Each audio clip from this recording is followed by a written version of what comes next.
Denver Comic-Con with Chris from Boulder Games here checking out their latest offerings. How's your show going, Chris? It is going absolutely fantastic so far. Outstanding. Now, you brought a new game. Tell us about it.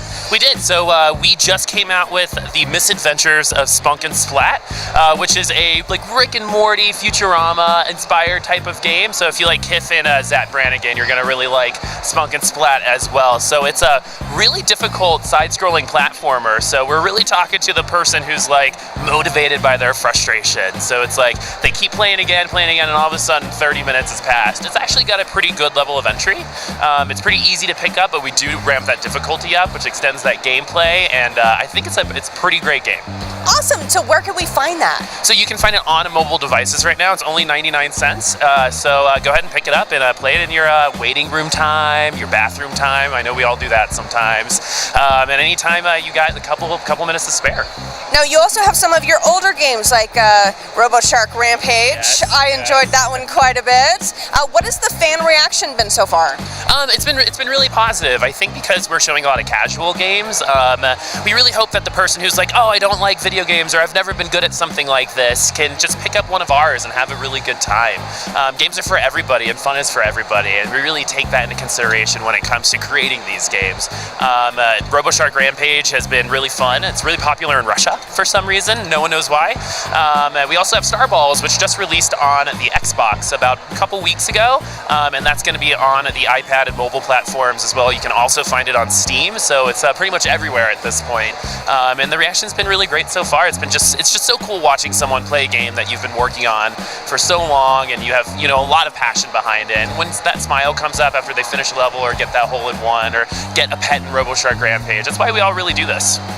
I enjoyed the pets quite a bit. That was a lot. That was a hard game. It's really hard. It is a hard game, but I muscled through it out of pure stubbornness. So yeah, we tend to make level 3 very, very difficult. We were okay, the first level teaches you what the game is about. The second level teaches you how to win, and the third level teaches you how to lose. So you got to train the user so they can keep going and get that difficulty higher and higher. And again, that's just part of why we think this casual genre is so great. But again, you need to be challenged as well.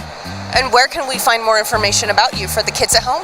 Awesome. So we just launched a new website, bouldergames.com, and that is BOLDER, not BOULDR. We went with the pun.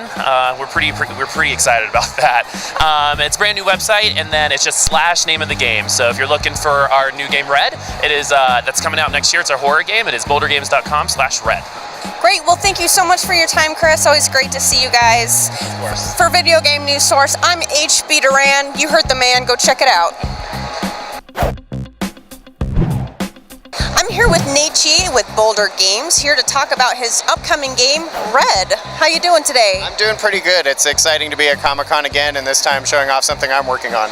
Well, the game looks really cool. You've been sitting here sketching your main character, and she's in a wheelchair. Tell us a little bit more about your main character. Well, Mercedes is an interesting individual. She was a investigative journalist for a long time in her life, and then she had a mysterious accident that paralyzed her from the waist down.